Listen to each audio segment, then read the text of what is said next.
세례자 요한은 예수께서 이제 그 맡으신 사명을 이루어 나아가려 하시는 것을 발견하고는 곁에 서 있던 두 제자의 마음을 하나님의 어린 양이신 그리스도에게로 향하게 합니다.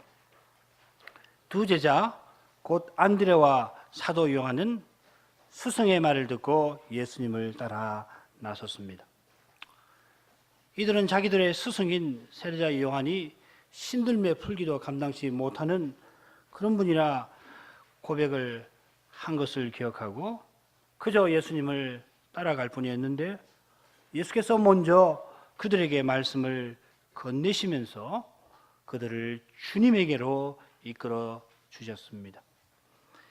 두 제자는 세례자 요한에게서 예수님에 관하여 많은 말씀을 들었을 터이고 요한복음에 기록된 것으로만 보더라도 예수님이 요한보다 앞선 분이고 그보다 먼저 계시는 분, 선지하시는 하나님이시고 세상죄를 지고 가는 하나님의 어린 양이시고 성신으로 세례해 주실 분이라 이렇게 들었을 터인데도 정작 예수께서 무엇을 구하느냐 하시는 물음에 랍비여 하고 대답할 뿐이었습니다.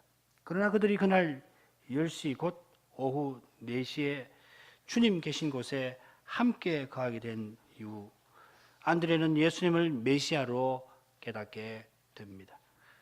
그는 자기들이 그렇게 바라던 메시아를 만난 기쁨에 그 시로 자기 형 베드로에게 가서 우리가 메시아를 만났다 소식을 전하였습니다. 물론 안드레와 요한과 베드로가 이 시점에 메시아로 그리스도 예수님을 메시아로 깨닫기는 했지만은 그들이 깨달은 내용은 여전히 고쳐져야 할 부분도 많고 채워져야 할 부분도 많았습니다. 가령 공사역 제3년 6월절 의간에 주님께서 베세다 들에서 오병이어의 기적을 베풀어 주실 때에 주님을 따르던 구름같이 많은 무리들이 예수님을 임금으로 삼고자 하였는데 그때 주님께서는 신속히 제자들을 이 무리와 격리를 시켜서 이 무리의 그릇된 메시아관에 정치적인 메시아관에 오염되지 않도록 그들을 먼저 가버나움으로 보내십니다. 주님께서 오병이어의 표적을 행하신 다음에 가버나움 회당에 가셔서 자신을 하늘에서 내려온 생명의 떡이라 교훈하시니까 주님을 그렇게 따르던 무리들이 대거 주님을 떠나게 되고 소수의 제자들만 남게 되지 않습니까? 그때 예수님께서 12 제자들에게 너희도 가려느냐 하시니 베드로가 제자들을 대표해서 생명의 말씀이 주께 있사오니 우리가 어디로 가리이까 하고서 참된 신앙을 고백합니다. 그러니까 이 사건이 주님의 공생에 있어서 결정적인 전기가 되는 셈인데 제자들이 이런 참된 신앙을 고백하기까지 주님께서 그들을 길이 참으시며 교훈하시고 수고하신 일이 있었던 것입니다. 주님께서 때로는 그들을 가르쳐 깨닫게도 하시고 때로는 무리들의 그릇된 생각에 휩쓸리지 않도록 그들을 보호하시고 때로는 그들의 믿음 없는 것을 책망하시기도 하셨습니다. 물론 이 사건 이후에도 주님은 제자들을 계속 데리고 다니시며 가르치시고 믿게 하시는 일을 행하셨고 마침내 약속하신 성신을 그들에게 부어주셔서 그들을 사도로 세워 온 천하에 보내셨습니다. 마찬가지로 두 제자가 주님을 따르던 그날에도 주님은 그들을 이끌어서 참된 믿음에 점점 나아갈 수 있게 하신 것입니다. 오직 믿음은 들음에서 나고 들음은 그리스도의 말씀으로 말미암는다 하는 바울 사도의 교훈은 참됩니다. 부활하신 주님은 지금도 주님의 교회를 향하여서 이러한 일을 행하고 계십니다. 주님께서 오순절에 사도를 온 천하에 보내어 그리스도의 진리를 다 전하게 하셔서 이 세상에 그리스도의 몸인 교회가 세워지게 하셨는데 사도가 떠난 이후에 목사와 교사를 세우셔서 사도의 교훈 곧 그리스도의 복음을 다 전하게 하심으로 이 교회가 주님의 몸다웠게 계속 서서 나아갈 수 있게 하시는 것입니다. 사도의 터 위에 선 교회의 강단에서 그리스도의 복음이 전파되는 일은 부활하신 그리스도께서 행하시는 일이지 일개 목사 개인의 일이 아닙니다. 한낱 사람은 그리스도를 전할 수가 없습니다. 깨닫지 못하는데 어떻게 전할 수가 있으며 보냄 받지 않고서 어떻게 전할 것입니까? 오직 주님이 자기 종을 강단에 세우실 뿐만 아니라 교회에 전할 말씀을 그에게 주시는 것입니다. 이는 주님께서 목사가 전하는 복음 강설에 임재하셔서 주님의 회중에게, 자기 백성에게 친히 말씀하고자 하심입니다. 성신을 의지해서 이 복음 강설을 겸손히 듣는 사람마다 주님이 말씀하시는 그것을 듣고 주님의 말씀을 듣고 말씀하시는 주님을 믿을 수가 있는 것입니다. 주님께서 강단의 말씀을 통하여 말씀하시는 그 음성을 듣고서 교회는 목자의 인도를 받는 양무리와 같이 주님의 인도를 받아 나아갈 수가 있는 것입니다. 주님은 우리를 인도하셔서 주님에게로 나오게 하십니다. 주님은 우리가 주님처럼 되게 하시는 것입니다. 우리가 주님을 믿는다는 것은 지금 여기서 주님의 몸과 지체로 서나가는 것이고 장차는 주님과 같아지는 그것입니다. 그러므로 교회와 신자의 구원은 겸손히 복음 강설을 하나님의 말씀으로 받는 거기에 달려있는 것입니다. 다른 길이 없어요. 안드레는 요한과 더불어 주님 계신 곳에 함께 거하여 주님의 계시를 듣고서 예수를 메시아로 알고서 상당히 늦은 시간입니다마는 지체할 수 없어 형을 찾아 나왔습니다. 오늘날은 오후 4시면은 한참 활동할 시간입니다마는 2000년 전 근동지방은 사정이 다릅니다. 해가 지면 활동하기가 매우 불편합니다. 그러나 안드레는 이 기쁜 소식을 한시라도 형에게 전달하려 합니다. 흥미로운 사실 하나는 이 요한복음에 안드레가 3번 등장하는데 3번 모두 안드레가 하는 역할이 동일하다 하는 겁니다. 안드레는 다른 사람을 그리스도에게로 데려가는 역할을 합니다. 지금은 형 베드로를 주님에게로 인도하는데 오병이어의 표적이 있을 때는 보리떡 5개와 물고기 2마리를 가진 아이를 주님에게로 이끌고 요한복음 6장 8절 마지막으로 헬라 사람들을 예수님에게로 이끕니다. 사도마다 특장이 있어서 주님의 손에서 주님의 일에 각각 쓰임을 받는 겁니다. 이렇게 쓰임 받는 방법은 서로 다를 수가 있습니다만은 그러나 사람을 그리스도에게로 향하게 하는 점에서는 모두 일치합니다.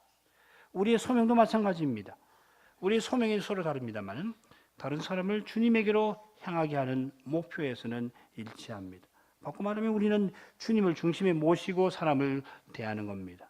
그래야 우리의 소명을 이룰 수가 있는 겁니다. 주님을 가로채고 자기가 그 자리를 딱 차지해서 자기하고 무슨 관계를 맺도록 하면 그 관계는 다 무너져 버립니다. 내 자식, 내 부모, 내 아내, 내 남편, 심지어 교회 안에서도 내 사람 세상에 이런 일이 있을 수가 있겠습니까만은 사람은 그렇게 하는 거예요.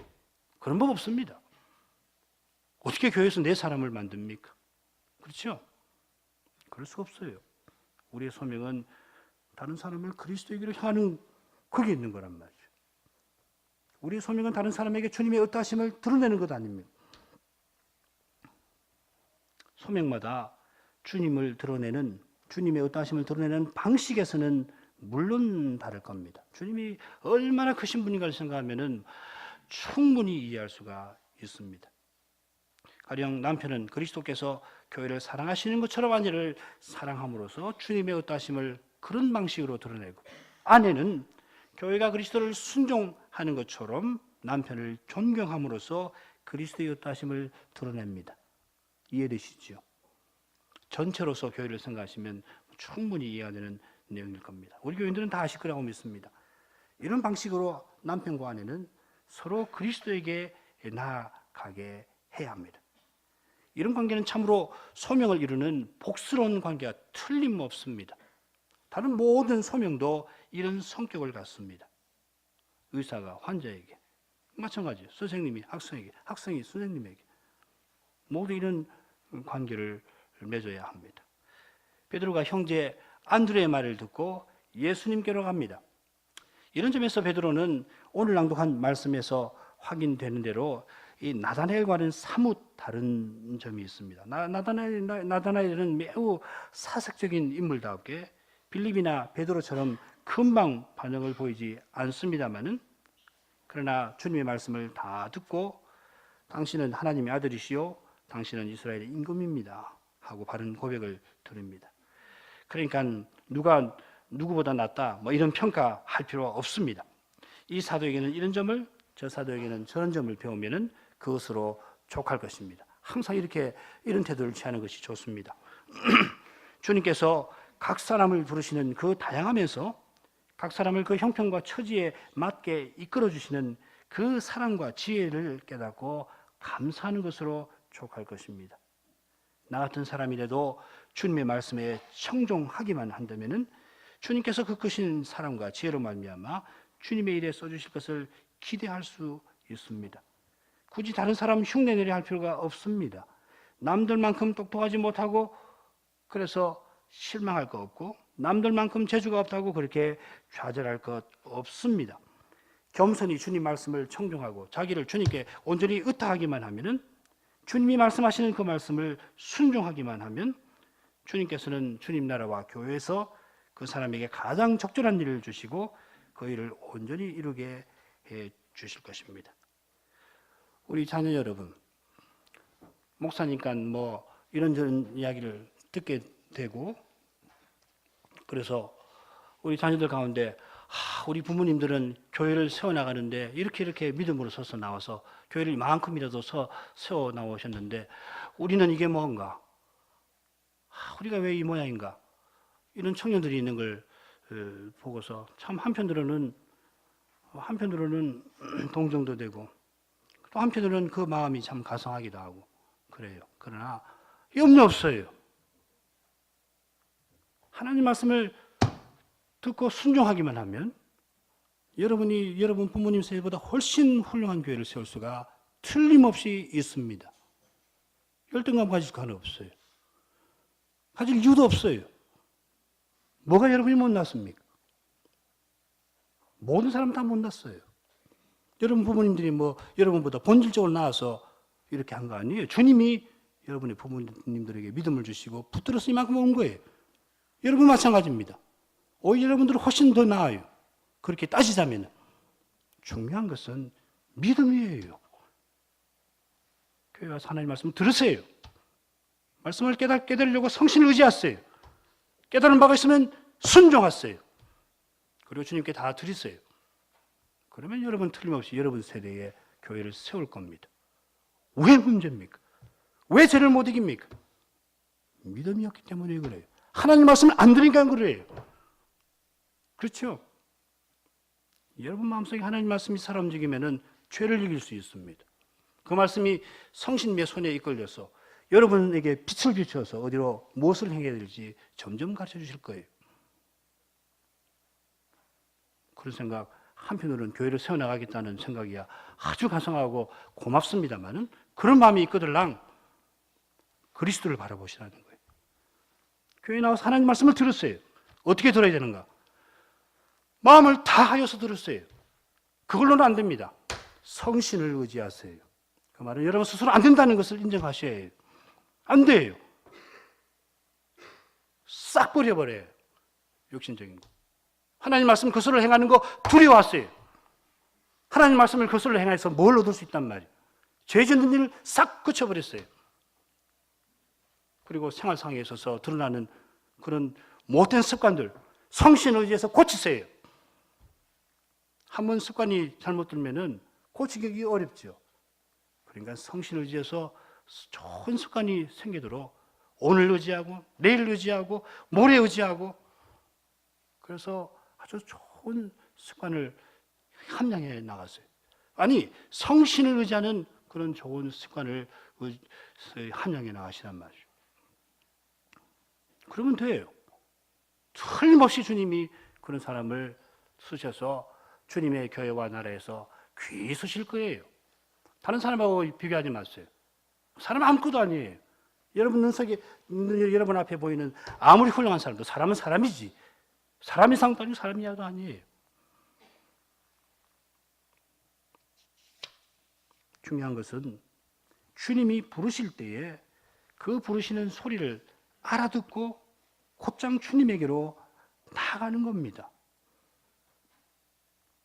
주님이 부르실 때 그 음성을 제대로 알아듣고 그런 다음에는 자고 오면하지 말고서 주님께 다 맡겨버려야 되는 거예요. 주님께 다 맡기지 못하는 것은 주님을 잘 모르기 때문에 못 맡기는 거라고 말할 수 있어요. 아니, 맡길 만한 분이어야 맡기지. 그러잖아요? 주님께서 베드로를 보시고 그가 장차 게바라 불리게 될 것을 말씀해 주십니다. 그는 바요나 시몬, 요한의 아들 시몬인데 발 하면은 아들이란 말이에요. 아람어로. 앞으로 게바, 그 베드로라 널리 알려질 것입니다. 주님께서 시몬의 이름을 베드로라 바꾸어 주심으로써 옛날 여호와께서 아브라함을 아브라함이라 불러서 그에게 새로운 지위와 성격과 사명을 부여하신 것과 같이 이제 베드로의 주님이 되시고 주님으로서 베드로에게 소명을 내려주시는 것입니다. 지금은 시몬이 자기가 누구인지 자기의 소명이 무엇인지 다 알지 못합니다마는 주님께서 성신과 말씀으로 그를 계속 인도하셔서 예언하신 대로 3년 반 이후에는 그가 사도로서 과연 베드로라고 하는 이름처럼 살게 될 겁니다. 고대 교회가 세례명을 부여한 것은 이런 전통을 따는 것일 겁니다. 지금도 뭐 가톨릭 같은 데서는 영세명을 주지요. 그러나 교회가 부모가 그렇게 하지 않더라도 주님께서는 우리 모두에게 존귀한 이름을 얻게 하셨습니다. 그것은 그리스도인이라 하는 이름입니다. 이 이름이 처음에는 경멸의 의미를 갖는 그런 이름이었습니다만은 그러나 이 이름만큼 우리에게 복된 이름이 없습니다. 우리 모두는 그리스도인입니다. 그리스도인이라고 하는 말은 그리스도의 소유라, 그리스도의 사람이라 하는 뜻 아닙니까?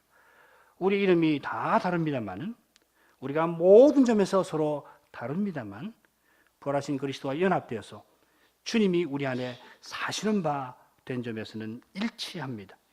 부활하신 그리스도께서 우리의 주인이시고 우리의 주님이실 뿐만 아니라 우리가 믿음으로 그리스도를 소유함으로 우리의 정체성과 우리의 소명과 우리의 목표와 우리의 미래가 모두 그리스도로 정해져 버렸습니다. 주님께서는 바로 이런 관계 위에서 우리 각각의 이름을 지금도 이 순간에도 부르시는 겁니다. 강서를 든다는 이야기가 바로 그 이야기입니다. 이 점에서는 우리가 요한복음 10장 목자와 양의 비사에서 더 배울 수가 있을 겁니다. 주님이 우리 귀에다가 우리 이름을 누구야 속삭이면서 이렇게 하라 저렇게 하라 하시지 않지 않습니까? 그러나 주님은 강단에서 전파되는 이 복음 강서를 통해서 그리스도 안에서 얻은 우리의 이름을 각각 불러주십니다. 신자는 이 이름 부르시는 것을 들을 줄 알아야 하는 겁니다. 그리스도 안에서 자기가 누구인가를 알아야 하고 자기가 무엇을 해야 할지를 알아야 하고 어떻게 살아야 할지를 알아야 합니다. 우리가 복음 강설에서 주님의 음성을 듣고 나가면은 주님 약속하신 대로 우리에게 다 이루어질 것입니다. 자, 이런 정도로 지난번 본문을 마저 살피는 것으로 하고 이제 주님이 빌립을 부르시는 장면으로 나아가겠습니다. 요한복음 1장 43절 44절입니다.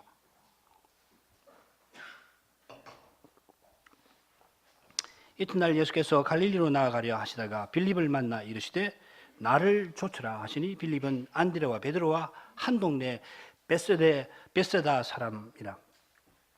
전날 세례자 요한이 주위에서 살핀 대로 주님이 사명을 이루려고 이제 갈릴리로 떠나려 하시는 겁니다. 주님께서 30 되실 즈음에 공사역에 나아가셔야 할 것을 아시고 먼저 세례자 요한에게 가셔서 그에게 세례를 받아 이스라엘의 중보 직분에 공식으로 나가신 다음에 공관복음을 보면은 바로 성신에 이끌려서 광야로 가서 40일을 금식하시고 사탄에게 시험을 받으셨고 그 후에 요한복음의 기록대로 다시 세례자 요한에게 오셔서 주님 하실 일을 마치신 것입니다. 요한복음 4장 34절이든지 8장 29절 말씀대로 주님은 항상 보내신 아버지의 뜻을 이루며 사시는 분입니다. 세례자 요한에게 세례를 받으신 후에 광야로 가신 다음에 다시 그에게 오신 중요한 이유는 두 가지로 요약을 할 수 있습니다. 첫째는 세례자 요한에게 주님을 더 계시해 주셔서 세례자 요한이 맡은 사명을 다 이룰 수 있도록 해 주셨습니다. 세례자 요한이 평생 그리스도 전하는 일에 자기를 다 드리고 살았는데 주님께서는 그의 봉사를 기뻐하시고 그의 사명을 친히 이루어 주시려 하는 것입니다. 선지자로서 세례자 요한이 받은 사명은 하나님이 보내시는 그리스도를 이스라엘에게 전하는 일인데 그리스도를 이스라엘에게 나타내는 일이었습니다. 이 일이 이루기 위해서 가장 필요한 것은 그리스도를 아는 참된 지식입니다. 주님께서 친히 그에게 나가셔서 계시해 주심으로 세례 요한은 세상죄를 지고 하는 하나님의 어린 양, 성신으로 세례 베푸시는 분, 하나님의 아들이라 하고서 그리스도를 백성들 앞에 증언할 수가 있었고 이로써 그의 사명은 점점 완료되어 갔습니다. 이런 계시 내용은 우리가 요한복음에서 계속 접촉을 하게 될 겁니다. 둘째로 주님께서 세례자 요한에게 오신 것은 제자를 부르시기 위함입니다. 전날에는 세례자 요한의 두 제자인 요한과 안드레 그리고 그 또 한 제자인 베드로를 주님의 제자로 삼으셨습니다. 주님께서 본격적으로 사역을 행하시기에 앞서서 제자를 부르신 겁니다. 요한복음 3장을 보면은 주님께서 이 제자들을 통하여서 세례 베푸시는 일이 기록되어 있는데 이 역시도 제자 부르시는 일이 될 겁니다. 그러나 가장 중요한 것은 12 사도를 부르시는 일일 것입니다. 그 일을 위하여 주님께서 광야에서 시험 받으신 후에 다시 세례자 요한에게 오신 것입니다. 그러니까 공관복음 마태 마가 복음에서 보면은 주님께서 베드로와 안드레, 요한과 야고보를 부르시는 장면은 예를 들면 마태복음 4장이든가요. 이 보면은 또 마가복음 1장 같은 데 보면은 이 네 제자를 부르시는 장면이 나오는데 그건 지금 요한복음의 이 시점으로부터 상당히 시간이 지난 후에 일어난 일입니다. 우리가 공관복음만 읽으면은 주님이 세례 받으시고 광야에서 시험 받으신 다음에 바로 갈릴리로 가셔서 죄송합니다. 배에서 일하는 이 네 사람을 만나서 그 자리에서 제자 삼으신 그런 인상을 받게 됩니다만은 요한복음을 참조하면은 주님께서 갈릴리에서 이들을 불러 본격적으로 데리고 다니시기 전에 이미 여러 달이 지났고 여러 달 이전에 이들을 이미 처음 부르신 것을 알 수 있습니다. 물론 야고보는 처음에 부르신 건 아니죠. 주님께서 공생의 첫 유월절에 요한복음 2장 13절 이하에 나옵니다. 세례자 요한에게 세례를 받으시고 40일간 광야에 가셨다가 다시 세례자 요한에게 와서 몇 날을 지내시고 그런 다음에 사흘 후에 가나로 가시고 갈릴리에 얼마 계신 다음에 유월절을 맞아 예루살렘으로 가십니다. 이게 요한복음 2장 13절에 나오죠. 이 기간이 수개월이 될 겁니다. 유월절에 첫 5 제자를 데리고 가신 듯한데 그래서 성전을 깨끗하게 하셨죠. 유월절 지나서 곧장 갈릴리로 돌아가신 것이 아니라 얼마간 예루살렘에 계시다가 그래서 밤중에 니고데모도 만나시고 세례자 요한이 갇혔다는 소식을 듣고는 갈릴리로 돌아가시는데 바로 가시는 것이 아니라 사마리아로 가시죠. 이게 요한복음 4장의 기록입니다. 거기서 예수님이 넉 달이 지나서 추수할 때가 될 것이라 말씀을 하십니다. 자, 이런 말씀을 종합해 보면은 사마리아로 가셔서 여인을 구원하신 일은 오늘날로 치면 대략 12월 요즘 기간이 됩니다. 2월절에 예루살렘으로 가셔서 대략 8, 9개월을 지내신 셈입니다. 6월절이 되게 3월, 4월에 있으니까 그러니까 8개월이나 있다가 사마리아에 당도하셨고 그리고는 이제 조금 있다가 다시 갈릴리로 올라가시죠. 바다로 올라가십니다. 그래서 두 번째 표적을 행하시죠. 그게 5장에 나옵니다. 이렇게 예루살렘으로 돌아오셔서는 제자들도 잠시 생업으로 돌아갔던 듯이 보입니다. 다시 네 제자를 부르시는 일 사이에 주님께서는 고향 나사렛에서 배척당하신 일이 있습니다. 오늘 아침에 낭독한 본문이 바로 그 내용입니다. 누가복음 4장 16절부터 30절. 그러니까 이 갈릴리 오셔서 다시 네 제자를 부르실 때에 이 네 제자는 주님을 상당히 알고 있었을 겁니다. 거의 1년 가까이가 지난 기간이니까요.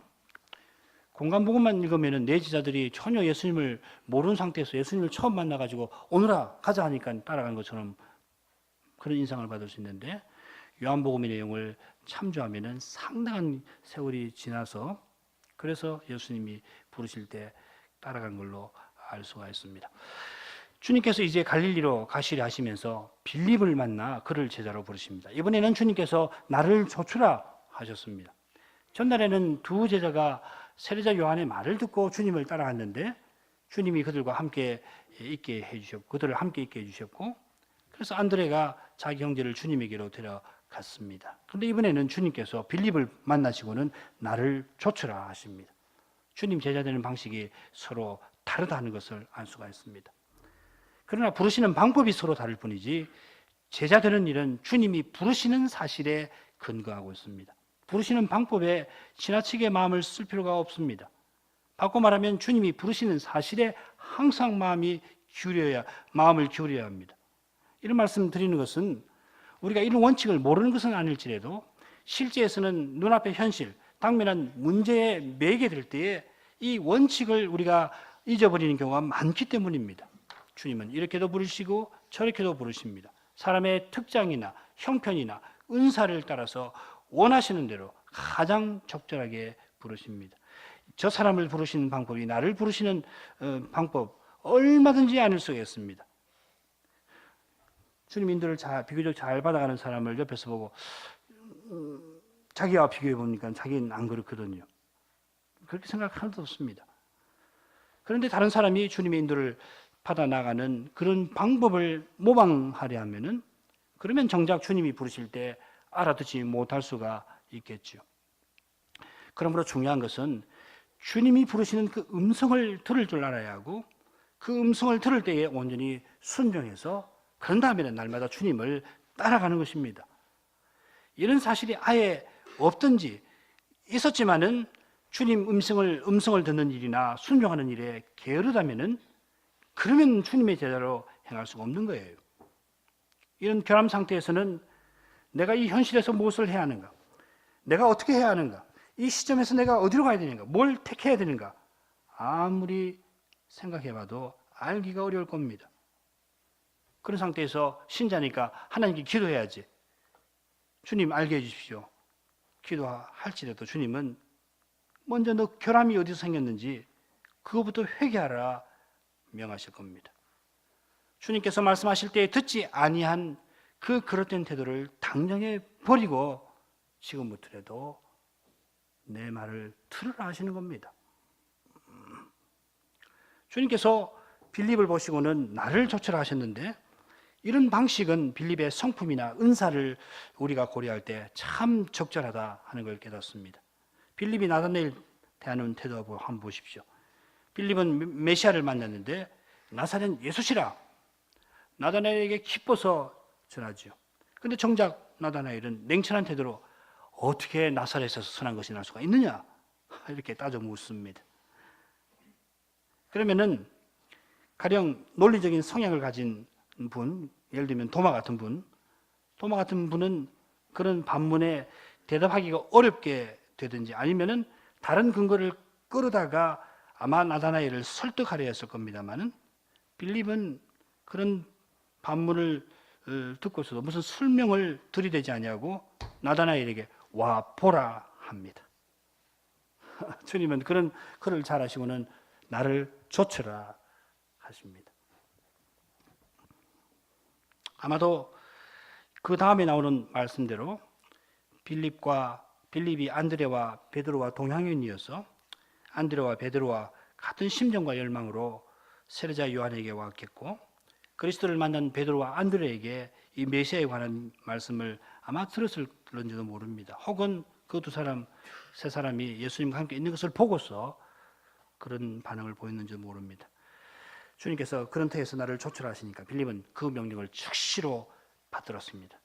빌립의 이런 태도가 주님을 따라가려고 하는 우리에게 늘 필요합니다. 주님 명령하시면 그 명령을 그대로 받드는 태도가 정당한 거지. 오늘날 해외주의가 득세한 이 시대의 정신을 쫓아서 최종적인 것은 늘 마음 한켠에 딱 유보해 두고서 그런 다음에 이럴까 저럴까 자고 우면하는 거. 오늘날 이런 태도가 너무도 많거든요. 이거 정당한 태도 아닙니다. 물론 맹신은 주의해야 되겠죠. 근거 없이 믿는 것은 주의해야 되겠지만은 그리스도가 명령하시는 걸 듣고서 마음에 최종적인 것을 딱 유보해 놓고 그건 자기가 어떻게 해보려고 그러고 여차하면 내가 이리로 가리라. 그런 마음을 갖고서 한번 형세를 보고서 주저하는 거, 그거 신자의 태도 아닙니다. 비슷하게 주님의 명령에 대해서 다 알아야만 내가 순종하겠습니다. 어림없는 이야기입니다. 어떻게 보면 책임 있는 태도처럼 들릴 수가 있어요. 그러나 나는 결정 내리는 사람 아니고 주님 결정을 따르는 사람입니다. 종입니다. 부활하신 주님이 우리의 주님이시고 우리는 주님의 명령을 받드는 종입니다.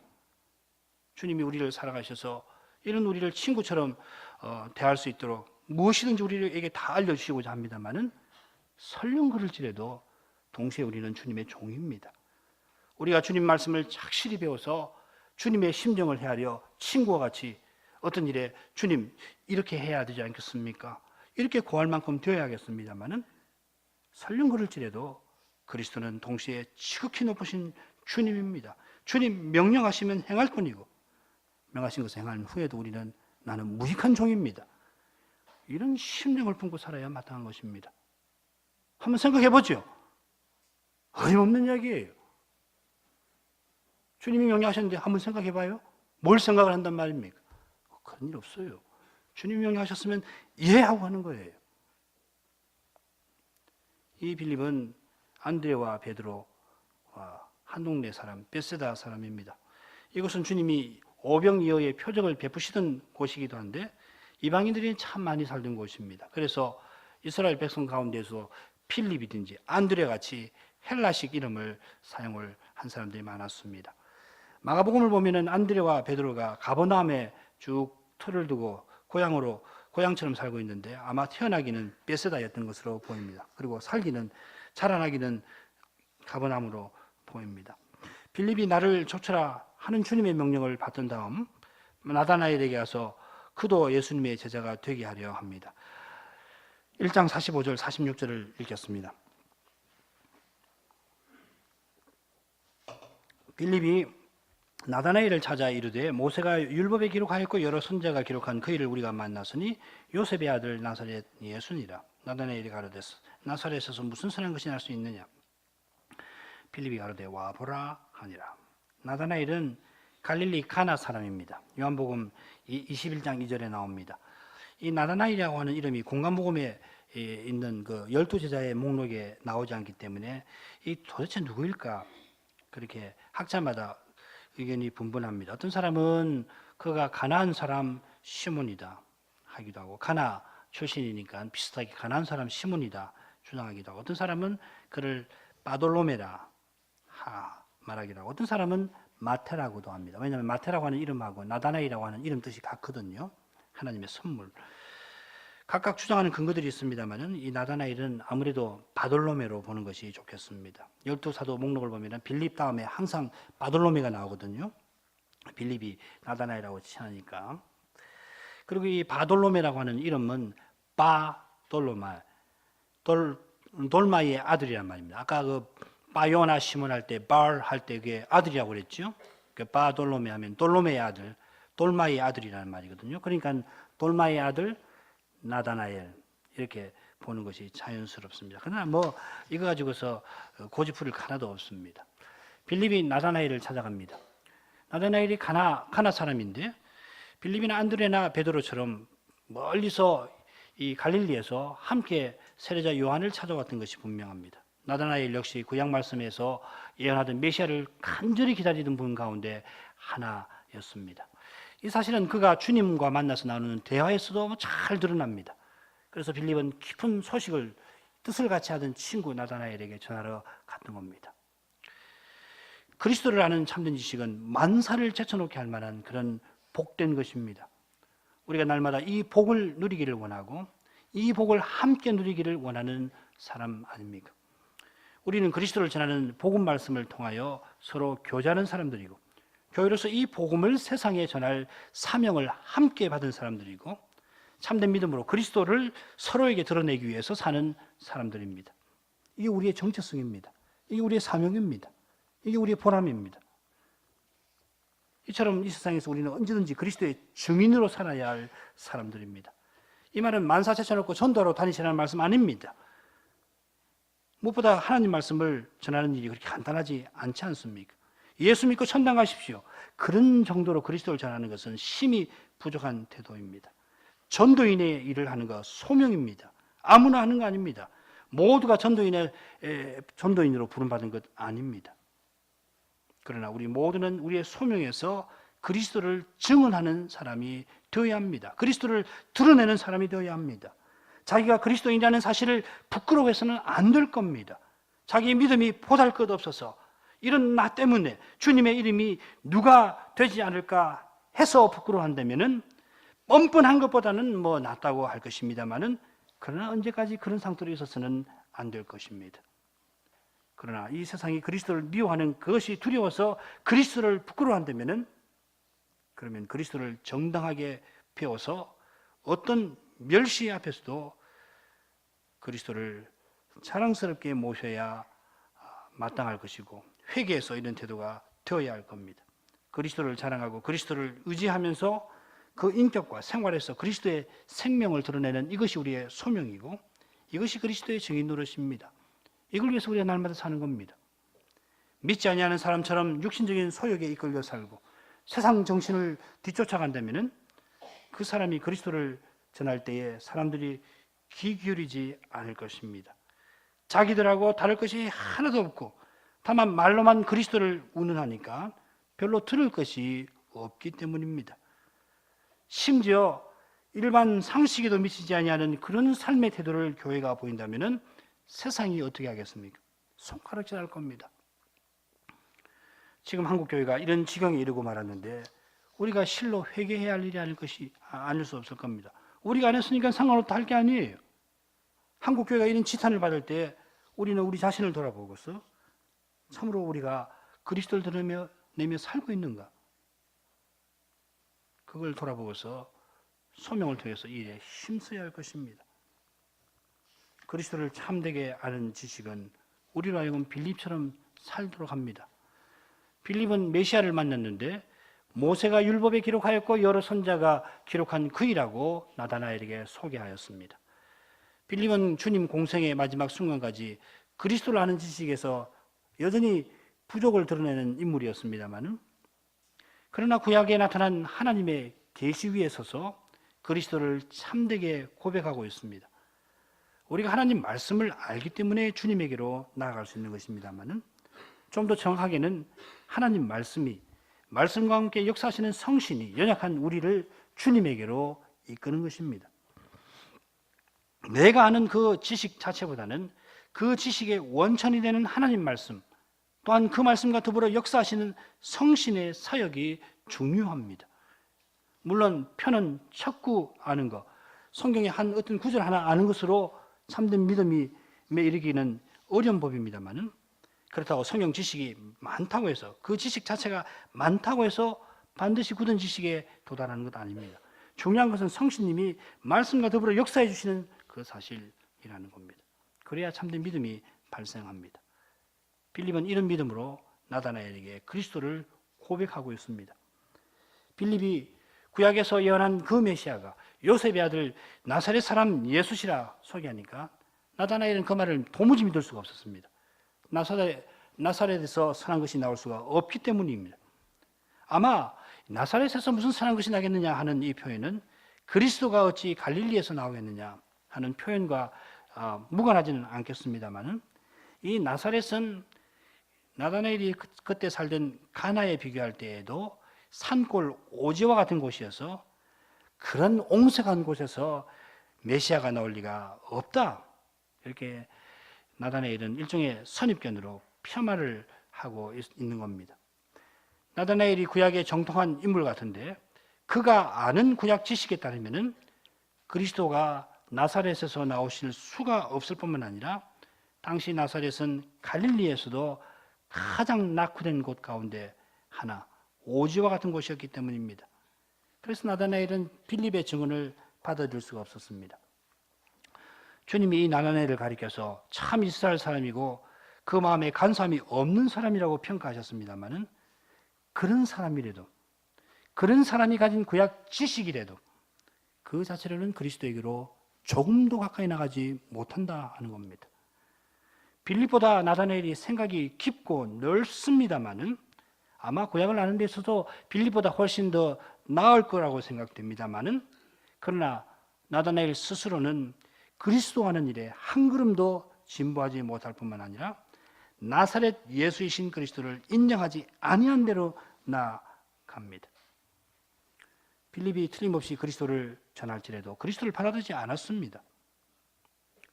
이런 사실에서 우리가 얼마나 겸손해야 하는가 배울 수가 있습니다. 인생 스스로는 그리스도를 절대 모릅니다. 알 수 없습니다. 어제까지 내가 그리스도를 배웠다고 해서 그 지식이 자동적으로 나를 그리스도 믿게 하는 것 아닙니다. 우리가 이런 근본적인 사실을 항상 명심하면서 하나님 말씀 듣는 자리에 늘 나와야 하는 겁니다. 복음 강서를 듣고 그거 이미 내가 다 아는 사실이라고 생각하는 그 순간 그리스도 하는 일에 자기가 전혀 무능력하다는 사실을 스스로 부인하고 있다는 것으로 아셔야 할 겁니다. 이 강단에서 어떤 목사가 서서 쉽고 간단 명료하게 복음을 전하면 그때에도 성신을 의지해서 겸손히 들으셔야 하고 다른 목사가 서서 어렵고 복잡하게 전하면 그때도 똑같은 태도를 취하셔야 합니다. 쉬운 표현으로 심오한 복음 내용을 전하는 강서를 들으면 더 바랄 것이 무엇 있겠습니까마는 그러나 그런 강서를 전할 수 있는 목사는 손으로 꼽을 정도라는 것을 잊어서는 안 될 겁니다. 하나님께서 그 원하시는 대로 그런 목사를 선물로 원하시는 교회에 주시는 겁니다.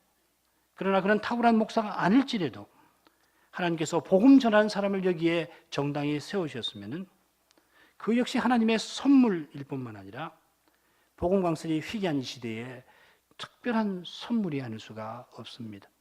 여러분, 선물입니다. 내가 당연히 받을 수 있는 것처럼 생각할 것이 아니라 주셔야 받는 것이고 있어도 그만 없어도 그만이 아니라 우리가 구원을 얻고 교회답게 서서 나가는 데 있어서 없어서는 안 되는 겁니다. 한낱 사람 자체가 그렇다는 것 아니고 사람 자체가 선물이라는 것도 아니고 주님이 그 질그릇을 통하여 주시는 복음이 그렇다는 것입니다.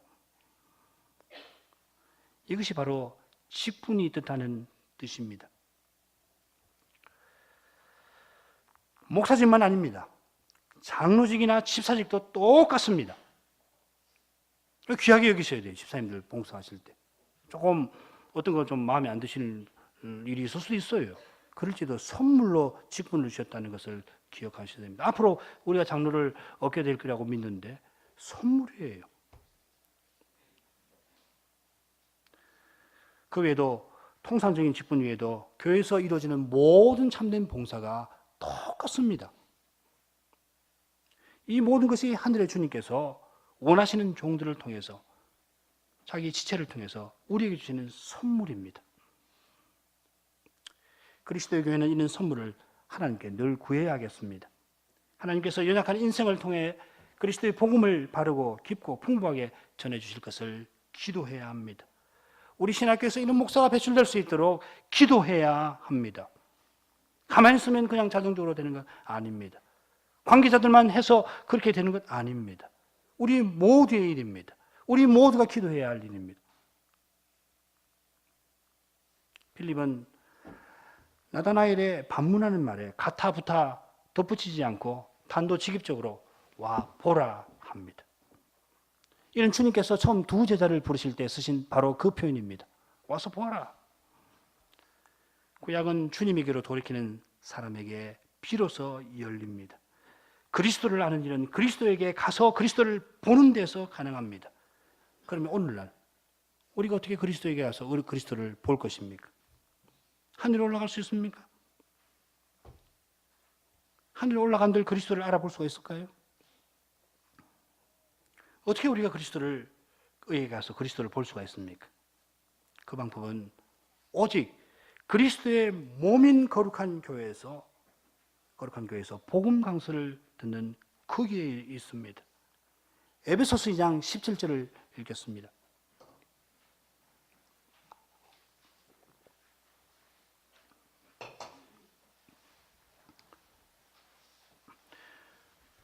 에베소서 2장 17절. 또 오셔서 먼 데 있는 너희에게 평안을 전하고 가까운 데 있는 자들에게 평안을 전하셨으니. 바울 사도는 예수 그리스도가, 부활하신 그리스도가 에베소 교회에 오셔서 복음의 평안의 복음을 전하셨다 하였습니다.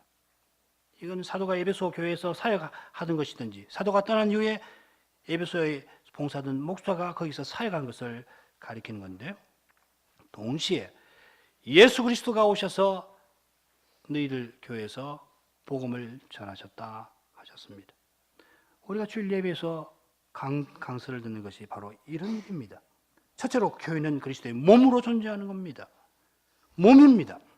그리스도와 하나입니다. 하늘에 계신 그리스도가 어떤 분이신가? 그 그리스도가 땅에서 어떻게 활동하시는가? 자기의 몸을 통해서 하십니다. 그리스도께서 성신을 그리스도의 영으로 부어주셨기 때문입니다. 주님이 성신을 교회에 선물로 주실 때 말씀 사역자를 세워주십니다. 말씀 사역자가 성신을 의지해서 복음을 전하여 교회가 주님의 몸답게 서고 머리신 주님에게로 자라가게 하신 것입니다. 둘째로 따라서 복음 사역자는 주님의 종이고 아예 수단입니다. 기관입니다. 주님이 목사를 말씀의 기관으로 삼아주셔서 기관이에요. 친히 주님의 교회에 그를 통해서 말씀을 주시는 겁니다. 목사가 그 입으로 복음을 전할 때 주님은 그 복음에 임재하셔서 계셔서 우리에게 말씀하십니다. 목사는 자기가 복음을 전하면서 그 복음에서 주님의 음성을 들어야 합니다. 목사는 그 강서를 서재에서 준비하면서 주님의 음성을 먼저 듣고 전하면서 또 듣습니다. 이 목사의 특권이에요. 마찬가지로 회중은 목사의 입에서 나오는 말을 사람의 말로 듣지 아니하고 그 강설에서 그리스도의 음성을 들어야 합니다.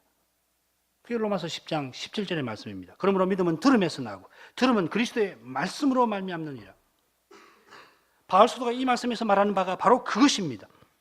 그리스도가 복음 강설에서 친히 말씀하고 계시니 그 말씀하시는 것을 들어서 어찌 안 믿을 수 있느냐 이 말이에요. 듣지 않고는 믿을 수 없습니다. 누가 그러더라 하는 정도는 믿을 수 있겠죠. 그런 정도는 있겠죠. 목사님이 그러더라, 우리 부모님이 그러더라, 그런 정도는 있을 거예요. 그건 참 믿음 아닙니다. 맹신입니다. 자기가 들어야 합니다. 그러나 그리스도를 참으로 듣고서는 안 믿을 수가 없습니다. 마찬가지로 목사의 강설은 근본적으로 와 보라여야 합니다. 오직 그리스도를 전해야 합니다. 때로는 복음의 깊은 내용을 설명할 필요도 있고 어떤 때는 논증도 할 필요가 있고 예정을 할 필요도 있습니다만은 그러나 강설은 분명한 확신 위에서 와 보라 하고 외치는 것입니다. 그리스도를 회중 앞에 충실히 소개하면서 와서 보십시오 하고 초청하는 거예요. 목사가 그리스도를 잘 전할 생각에 길게 설명할 수가 있습니다만은 아무리 설명을 잘한다고 해서 그 설명 때문에 믿는 거 아닙니다. 또 어떤 목사는 어떤 다른 목사보다 설명을 좀 못할 수도 있을 거예요. 전달하는 프레젠테이션에서 뭐 더 능숙하지 못할 수도 있고 좀 복잡할 수도 있을 거예요. 어떤 목사는 뭐 문장이 뭐 길어가지고서 아주 그 문장 끝날 때까지 기다리면 숨이 막힐 수도 있을 겁니다만은 그러나 성신을 의지하여서 정직하고 충실하게 그리스도를 전하면 그것은 족합니다. 성신님이 그 말씀을 쓰시면은 믿게 하시기 때문입니다. 부모가 집에서 자녀를 양육할 때도 마찬가지입니다. 부모가 반드시 자식보다 지식이 많아야 가르치는 것 아닙니다. 부모는 신학 박사학위 받은 자식도 가르칠 수 있고 가르쳐야 합니다. 어떻게 합니까? 참된 믿음으로 그리스도 인도를 쭉 받아서 살아온 부모는 자녀에게 그 삶으로 와 보라 하고서 할 수 있고 그렇게 해야 합니다. 그러면 신학 박사 받은 자식도 그 부모에게서 그리스도를 배우는 거예요. 저렇게 믿어야 되겠구나. 우리 부모님처럼 나도 믿고 살아야 되겠구나. 와 보라입니다. 우리 자신이 그렇게 살아야 합니다. 그리스도의 증인이 된단 말이 그 말이에요. 와 보십시오. 내게서 나는 그리스도를 보십시오. 이렇게 사는 겁니다. 빌립의 말을 듣고 나다나엘이 주님에게로 나오니 주님이 그를 참된 믿음으로 이끌어 가십니다.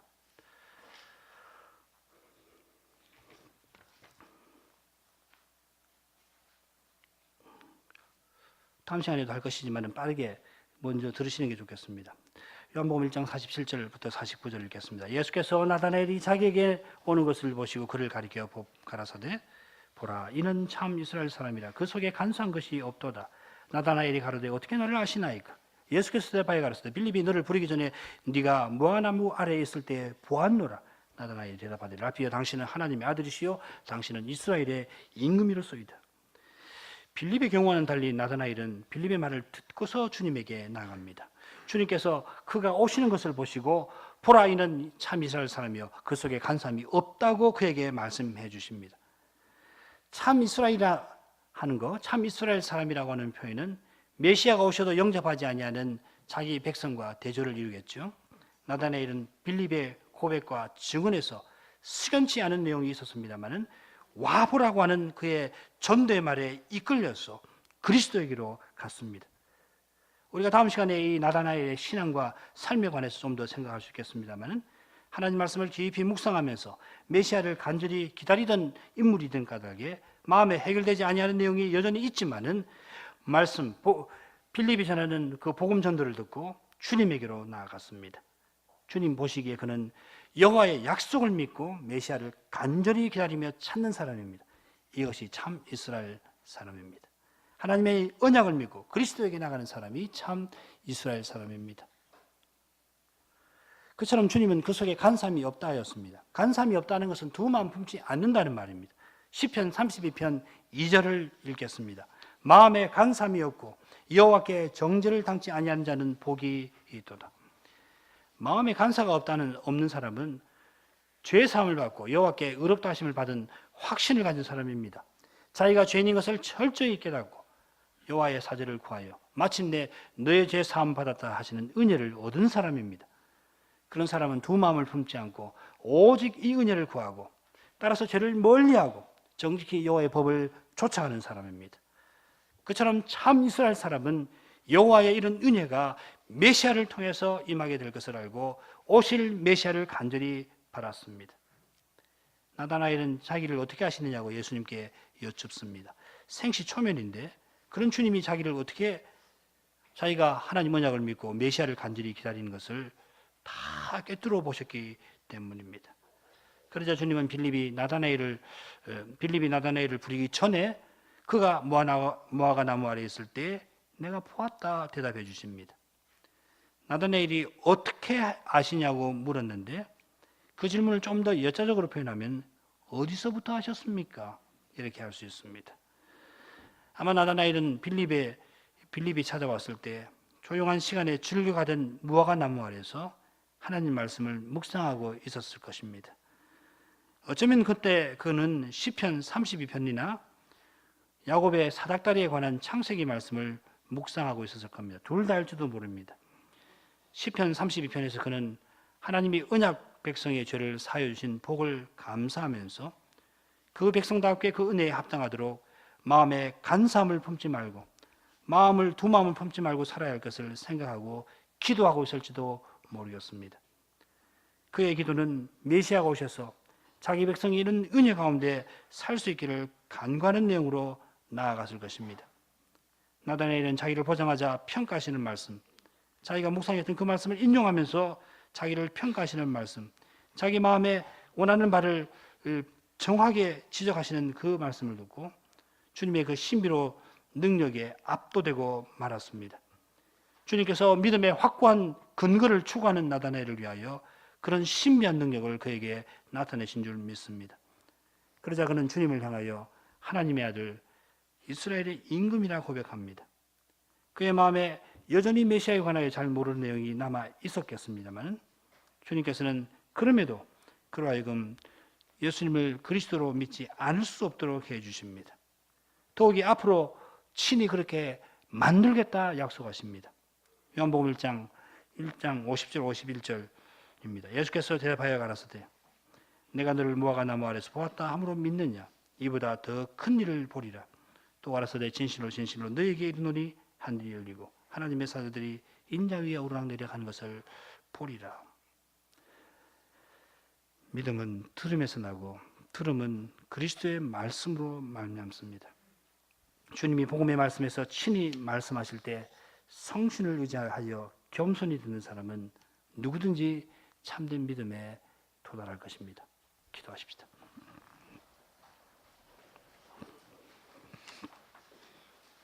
거룩하신 하나님, 예수께서 세례자 요한에게 세례를 받고 이제 맡으신 사명을 수행하시는 길에 제자들을 친히 불러 그들을 참된 믿음으로 인도하여 주시는 일을 통하여서 우리 인생의 그리스도를 믿고 사는 뜻이 무엇인지 더욱 배울 수 있게 하셔서 감사합니다.